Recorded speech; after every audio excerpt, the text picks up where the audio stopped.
1 Peter 2:18. Servants, be subject to your masters with all respect, not only to the good and gentle, but also to the unjust. For this is a gracious thing when, mindful of God, one endures sorrow while suffering unjustly. For what credit is it if, when you sin and are beaten for it, you endure? But if when you do good and suffer for it, you endure, this is a gracious thing in the sight of God. For to this you have been called, because Christ also suffered for you, leaving you an example so that you might follow in his steps. So, this is another one of those passages that's not necessarily difficult in its technical sense, but difficult in its, how do we understand this sense? So here's what I'm asking from you today. I didn't ask the first service for this, but because of first service, I'm going to ask you for it. This is not going to be an exhaustive, deep dive into every question that will come out of this passage, and I recognize that. I'm going to do my best to answer what I believe to be a couple of questions that are going to come out of reading this initially, and then try to stick to what the text teaches, okay? So with that being said, there's some context that we have to have in mind as we talk about this idea of servants, slaves. The word servant is actually most literally translated as someone who's like a house servant, someone who works within a kind of localized household. But the idea of it being a slave is it being a slave. Now, we can try to do gymnastics around that word, but when we hear this and we read the rest of the passage, there's some questions that come with it. So before I ask some questions that I believe people are asking, I could be wrong. My wife has told me before that sometimes with the questions I ask, no one else in the room is asking, but that's, part of the risk of only one person talking. So here's some immediate context that frames out Peter's discussion on slaves and masters. The context of slaves and masters is not just dropped in there randomly. It fits into a larger narrative of how Christians who love Jesus and are following Jesus should interact in different human institutions. For example, chapter 2 started with how we as Christians love and talk with and interact with one another. Later on in verse 12, he began to shift and talk about how we as the church interact with those who are outside of the church. By the time we got to 13 through 17, that was last week, if you were here with Chris preaching, and he did a great job talking about the Christian's relationship to the government and to the authorities. This section today, 18 through 21, is about earthly masters. We'll start chapter 3 talking about husbands and wives. Right after husbands and wives, verses 8 through 17 of chapter 3 is about our relationship towards those who harm us. And we get into chapter 4, 12 through 19, is about how the Christian endures and deals with trials and suffering. Chapter 5 opens up with how the church and its elders should live in relationship and interact. And then at the end, in chapter 5, verses 6 through 9, it's about the Christian and how the Christian interacts with temptations and with Satan himself. So in the middle of all of this, Peter's going to refer to another group and another kind of social construct that the church is interacting with. So the point that Peter's going to make is about how the individual Christian should respond in light of the gospel in their current setting. That's his primary goal, okay? Which leads me to this question, and hopefully you all kind of are thinking this, because if not, then I'm alone up here. Why doesn't Peter just flat out condemn slavery in the passage? That seems like a reasonable question. It would feel better for most of us if it started in verse 18 and said, this is wrong and evil and goes against God's creation. However, wouldn't that be nice? But it doesn't do that. Now, the reason I think primarily it doesn't do that is it's not Peter's point. Peter is not trying to get into a theological discussion about God's created order and where they find themselves in this world. He's not trying to argue the ills of different societal structures, but rather how the Christian should respond when they're in them. I think Peter's primary goal is going to make that question a little bit of an afterthought. Now, the second part of this is, does that mean that it's okay? Is Peter condoning this practice? No. When the scriptures are silent to an issue, that does not mean that they're condoning it. Throughout the scriptures, you're going to read that there are things that are described for us, and then we're told how we should respond. And then there's things that are prescribed for us, and this is how we should live, and this is what we should pursue. Slavery is not condoned here because of Peter's absence of calling it out. I would also make the argument from last week when Chris talked about how within the created order, God has created certain institutions, government, family, marriage. We're going to see those relationships in here as well. But listen, God did not create slavery as part of the structure. I do think it is a result of the fall and of sinful men and women. There's other passages that will deal with that directly, but that's not Peter's point. And so, because it's not Peter's point, I want to try to not make it our point, okay? Second, maybe follow-up from that I think is tough is shouldn't the church fight against injustice? Because everything here is about the Christian submitting to systems, even those that are not just. And we go, but what about the church stepping into injustice? Okay, let me give you a couple thoughts on this. This, again, is not the primary sermon, but I do want to speak to things that I think when they come up. Jesus tells Peter, I'm going to build my church, and the gates of hell will not prevail against it. I told you, if you were attacking someone with a gate, you pick the wrong weapon. Okay, so you don't attack anyone with a gate, hopefully. If that's all you got, then that's all you got, right? But you don't usually fight people with gates. And so what is he saying? He's saying the strongholds, the dark areas in the world that Satan has domain, they will not be able to withstand the gospel. The good news of what Jesus is doing in the world is stronger than any stronghold that Satan has in the world. That's the promise made to Peter when he talks about the institution of the church. However, here, the call on the church is not to go and actively fight against an unjust system, but rather to follow Jesus in humility and obedience inside of it. So how does that play together? How do those two things play together? Well, let me give you some biblical examples. We'll try to work from there. John the Baptist calls out Herod's sin. He dies for it. It was one of our first family Sundays, and we're like, hey, we can't preach on this, and so we had to come back to it. Some of you guys remember that. We're like, hey, we should do a family Sunday, and then we did one, and we're like, what are you preaching on? I'm like, John gets his head cut off. I'm like, let's do that next week, okay? So John the Baptist was given a call by God to be a spokesman, a prophet, to herald the good news, to preach repentance, to prepare the way for Jesus. That was his job. And in doing that, he did his job. He called out injustice. He called out sin, and he would die for it. In the book of Esther, we see that Esther had a unique place in the kingdom to actually speak to the king. Mordecai, her uncle, doesn't have the same ability. He would tell Esther, you need to go and talk to the king. And in the famous line of Esther, she says, if I perish, I perish. Right? So she recognized that she had been given a duty and a responsibility and an influence that no one else had. And because she had that, she needed to respond. We see that Joseph and Daniel, two Old Testament characters who were both taken into slavery in foreign nations, both of them are submissive to their ruling authorities up until the moment where they are asked to do something that goes against God. So in the structure of hierarchy, we are called to submit to authority that God has put in our place, even if we don't like what they say, and even if they are unjust, up until the moment where they call you to do something that is contrary to what the great king has called you to do.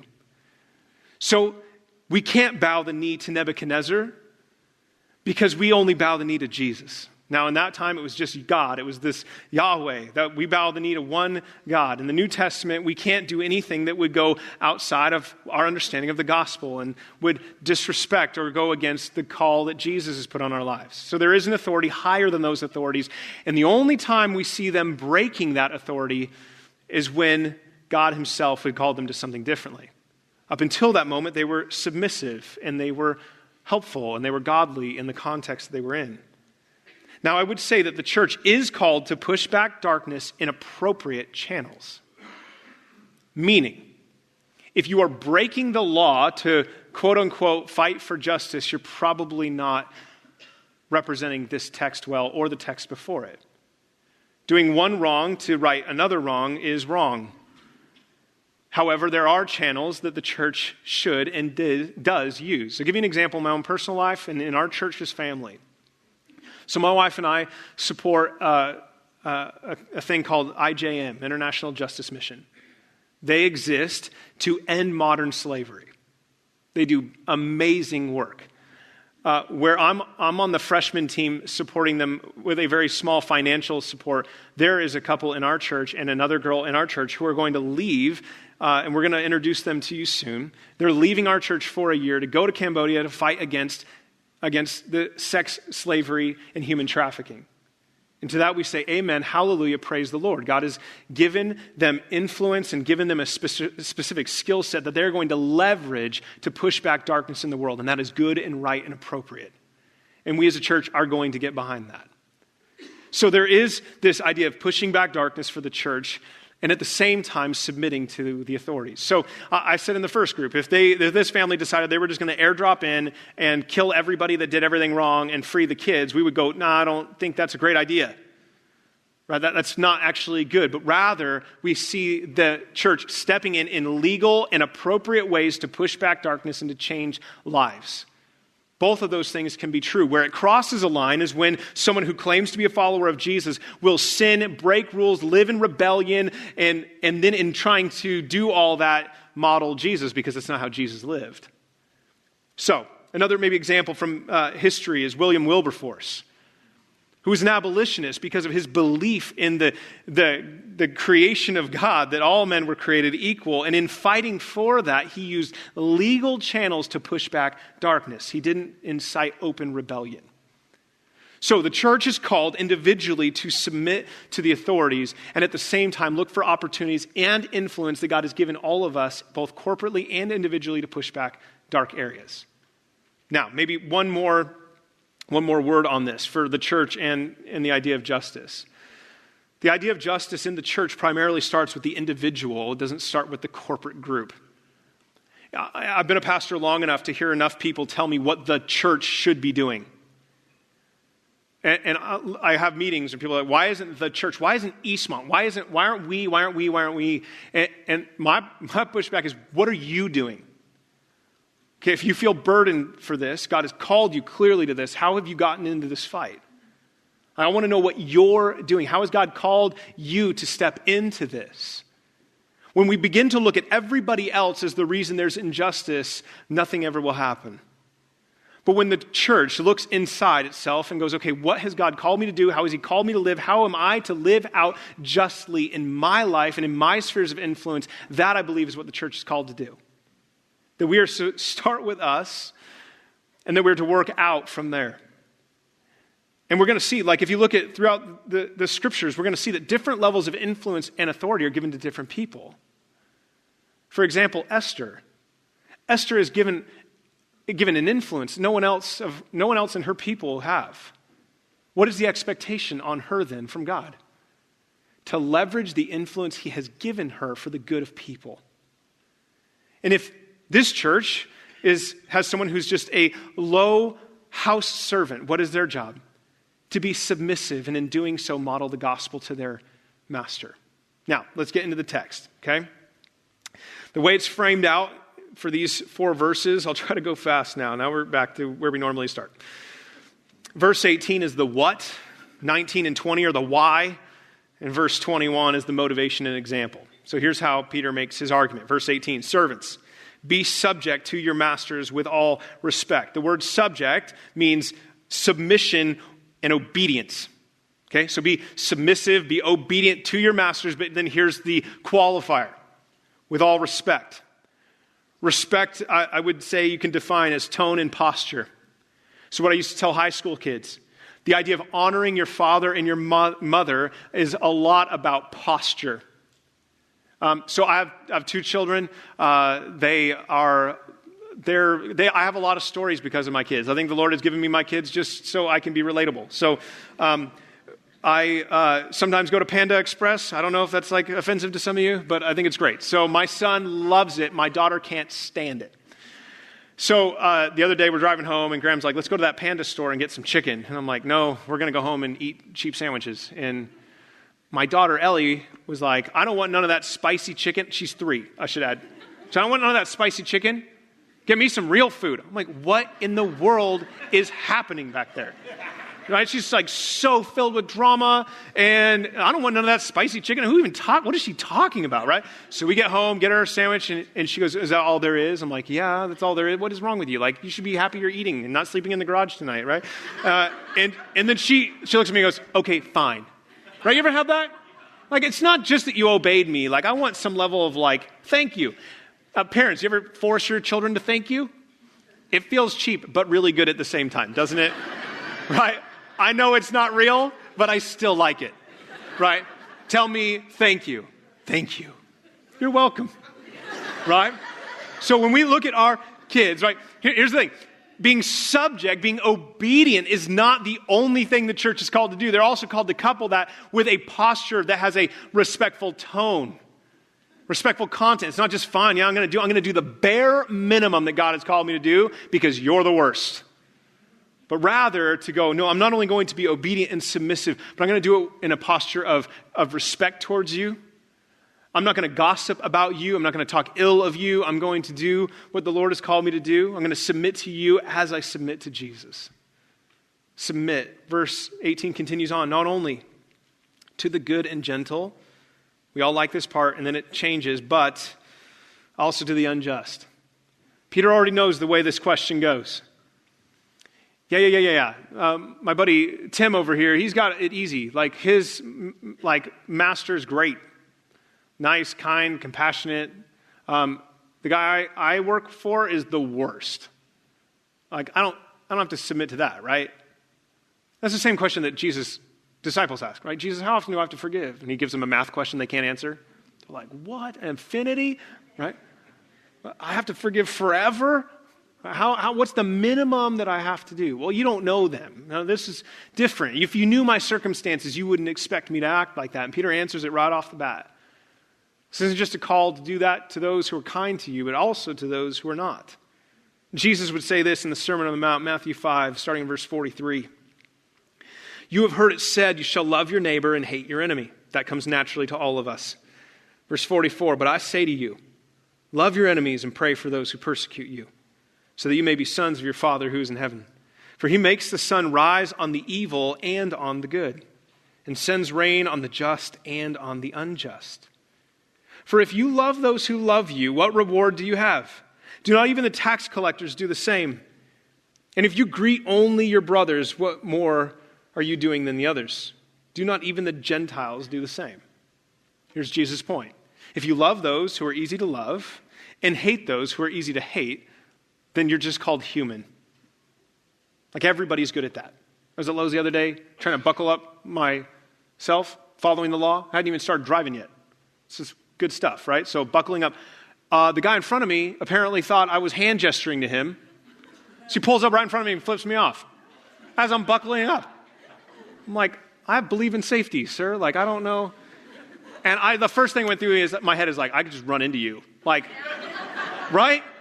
Like, and some of you are like, how? That's awful. Like, that's real life, okay? Buckling up, this guy's like, nope, I'm not into that. It's easy to be angry at people that you think are being mean to you. Don't you just want to out-mean someone? Like, I've worked in middle school long enough to know that's how this game works, right? You say something mean, I'm like, I will make your soul bleed, right? It's easy. Here's Jesus' point. It's easy to look at someone who's nice to you and go, yeah, we're buddies because they like me. That's easy. Everybody does that.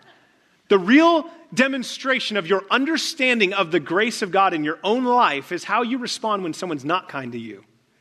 Because Jesus would demonstrate his love for us, and while we were what? Still sinners.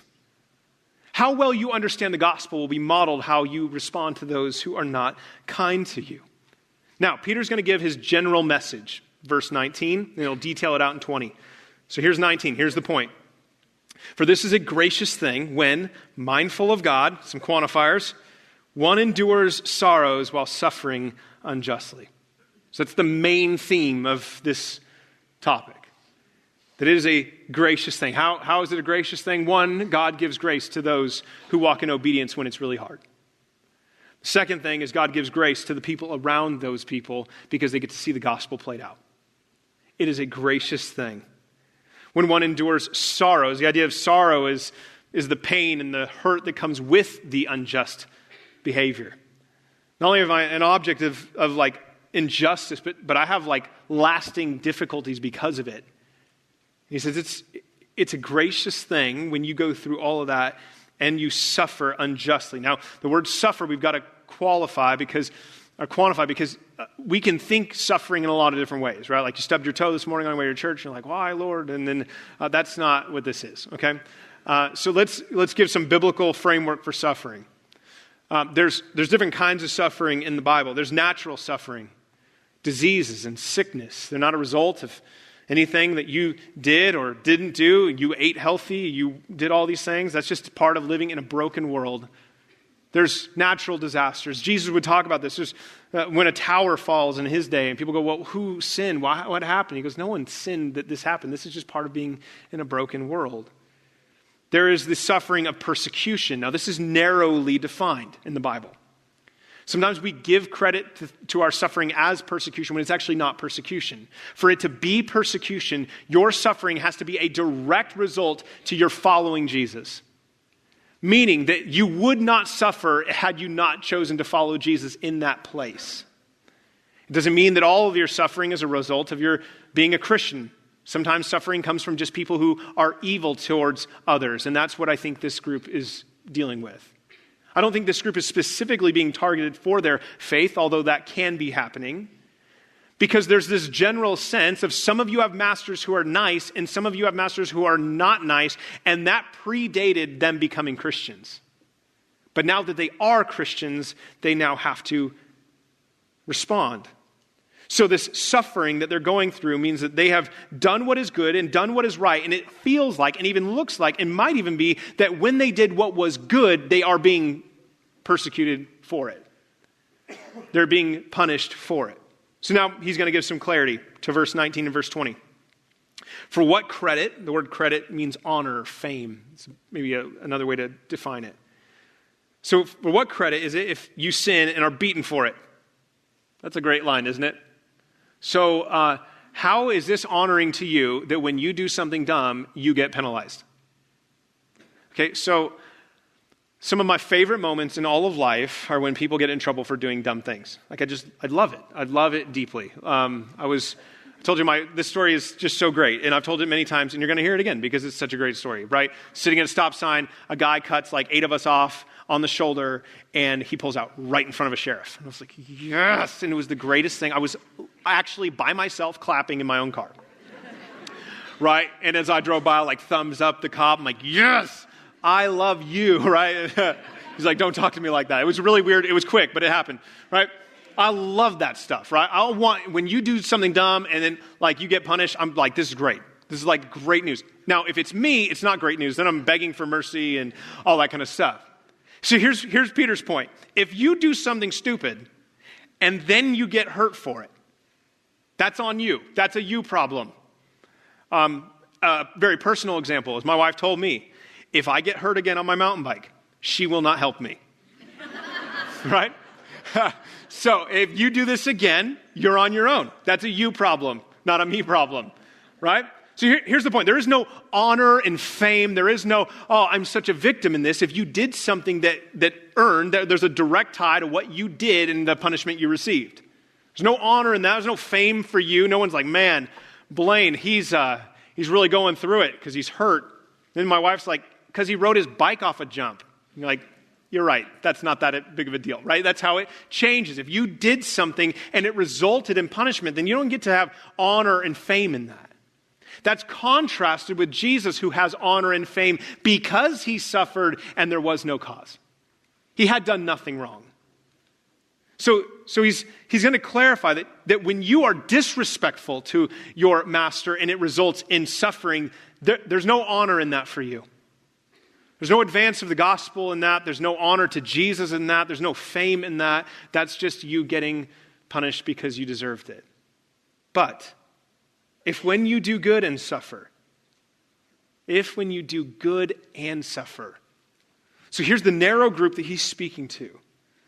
People who are slaves in the homes of masters, and when they are pursuing righteousness, doing good, they are met with injustice. They're met with, this is baseless suffering, if you will. They haven't done anything to merit this ill treatment that's being pushed towards them.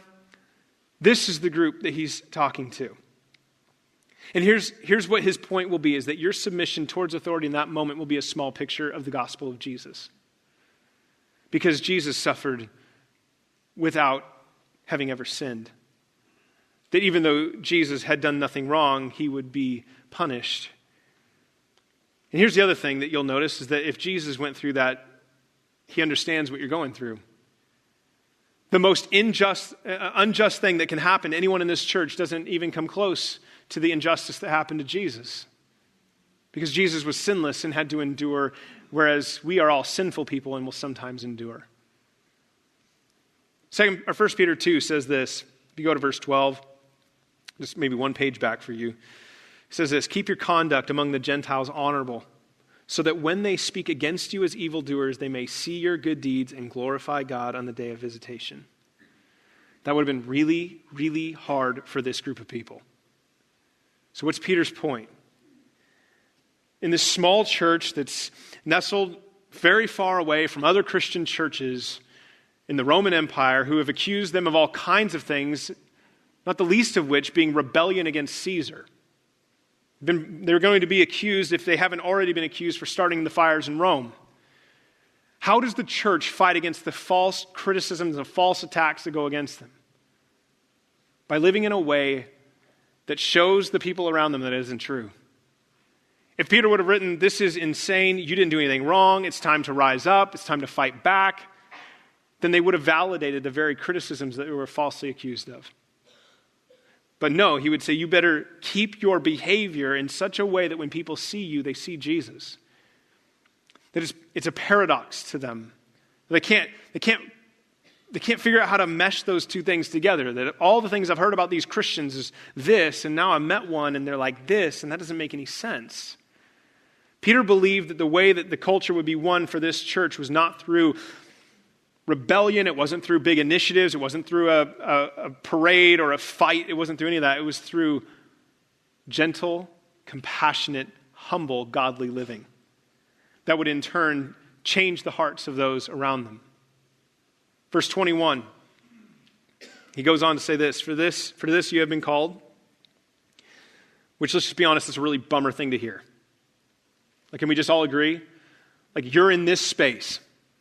And like, let's not belittle what they went through by comparing it to your worst job, even though I did that in my first service, right? I worked at FedEx, and it was a rough job. And I had to load boxes, and people yelled at me, and didn't get breaks. And then I got a check because they lost a lawsuit about that, and I bought lunch. It's kind of a reoccurring theme when I get a check. That was not this. That was not this. I took the job. I could have quit the job. They were paying me. I wasn't forced against my will to do that. I complained like I was, but I wasn't. Let's not belittle what they went through.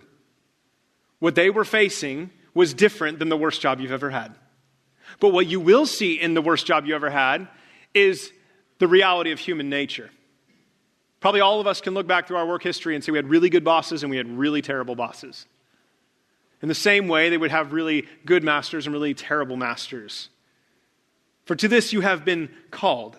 Not, here's the way out. For to this you have been called. Because Christ also suffered for you, leaving you an example so that you might follow in his steps. To which I would think everyone in the church was hoping to hear something different. To this you have been called for the glory of God and for the good of the people around you. Now this is where we have to trust that God knows better than us. I got to trust that God actually does know what he's doing.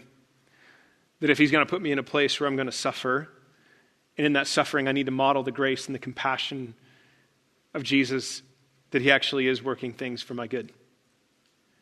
I told you in Romans 8, one of the most misunderstood verses is God is working all things together for the good of those who are called according to his purposes. And everyone claps. The good of his purposes is to make you more like Jesus. Sometimes that process hurts. And sometimes God's going to use your suffering and your pain, and in this way it's narrowly defined when someone mistreats you, but he's going to use your suffering and your pain as an example to the rest of the world of what it looks like to trust and follow Jesus. How will people know that you're aliens and strangers in this world and your hope is found in a living Savior? They're not going to know it when you got promoted and when people think you're great. They're going to know it when the chips are down and life is hard. This is when God demonstrates his power through our weakness and our brokenness. So, what are some takeaways from this? Culturally, we're not in the same place as them, and let's not pretend that we are. Let's thank the Lord. As Chris said, praise Jesus. The church has more freedom to do and to move and to act and to push for just and right things in our culture today than they ever could have dreamt.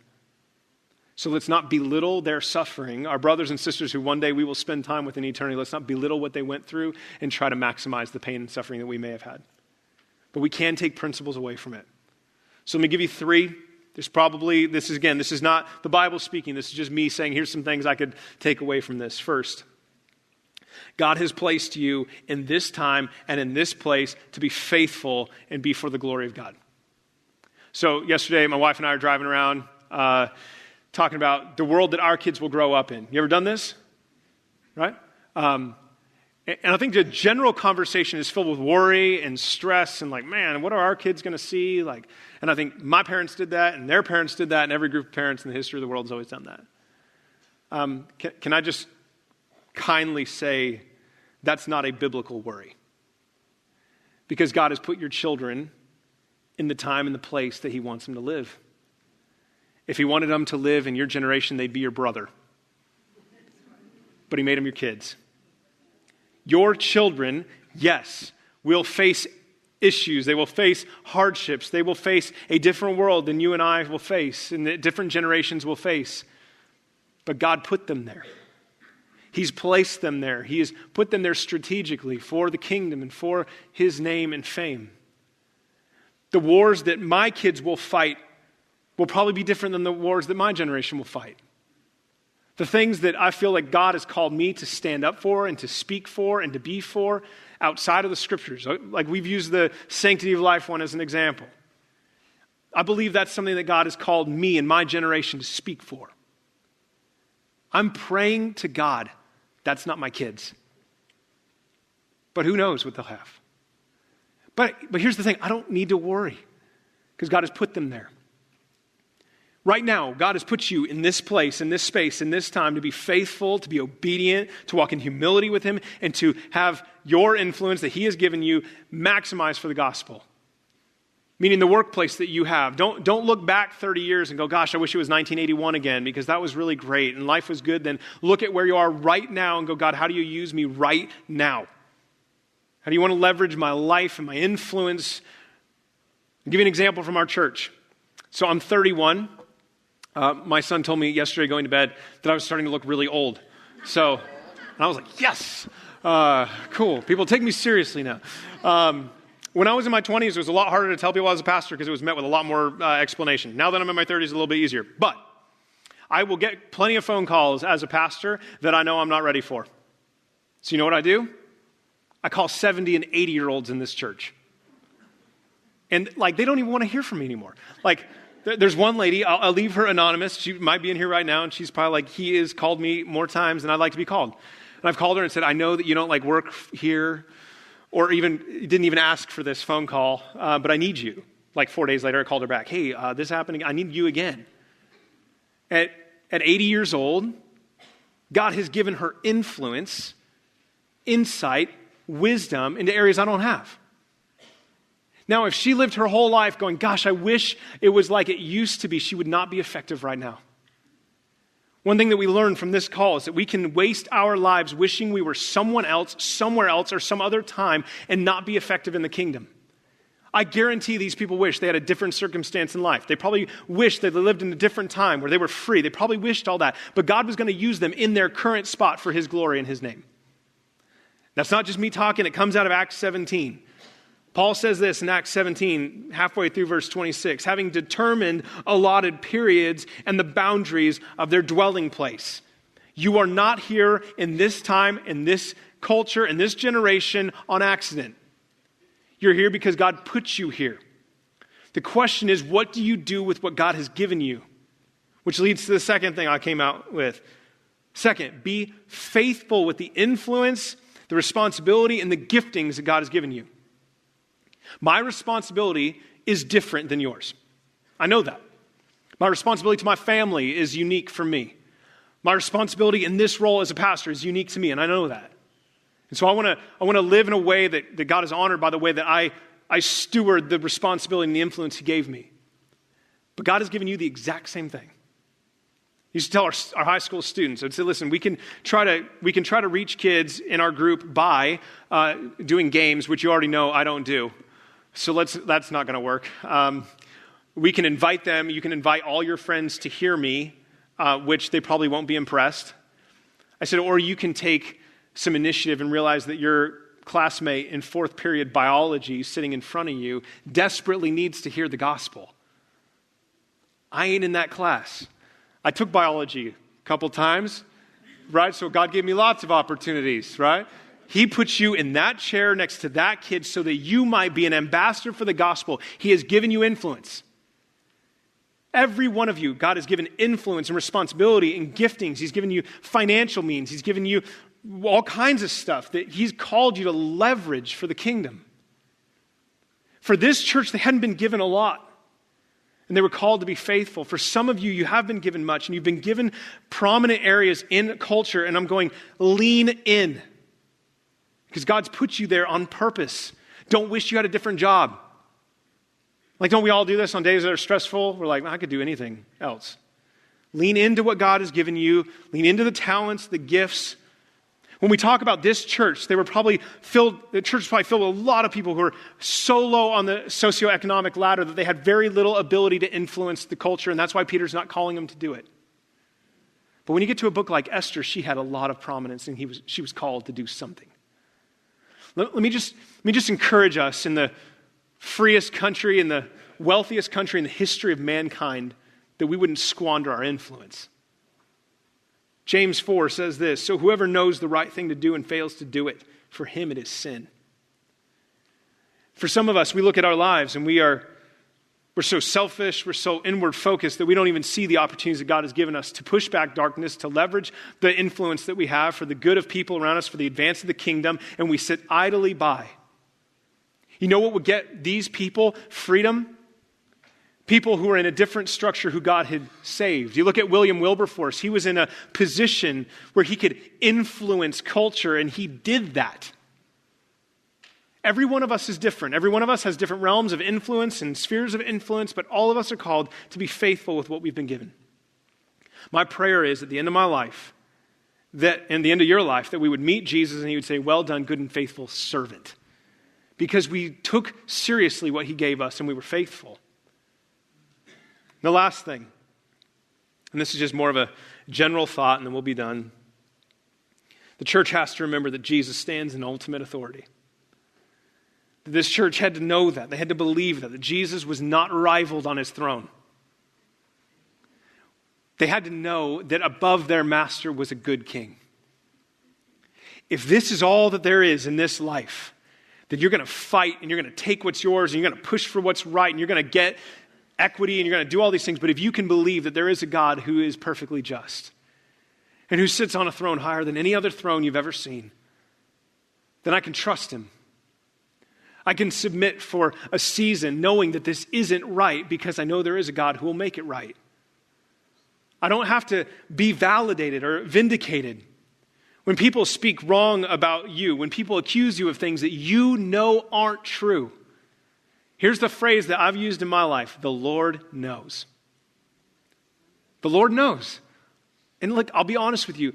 I want everyone to know so I can feel validated. But sometimes that's not real.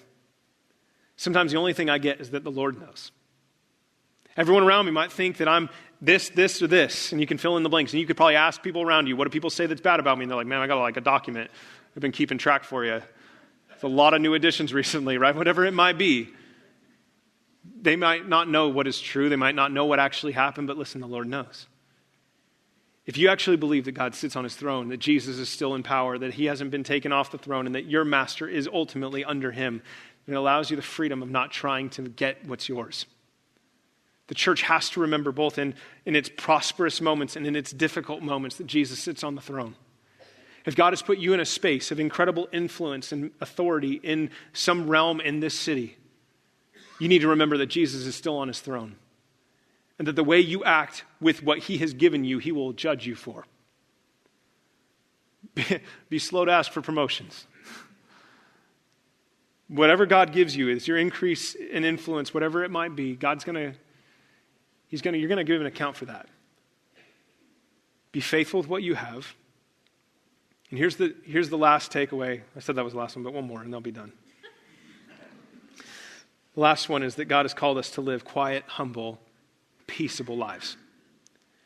That in living like Jesus lived, in being obedient to how he's called us to live and submitting to authority, even the kind that isn't kind or nice to us, we would in some small way model and picture the gospel for those around us.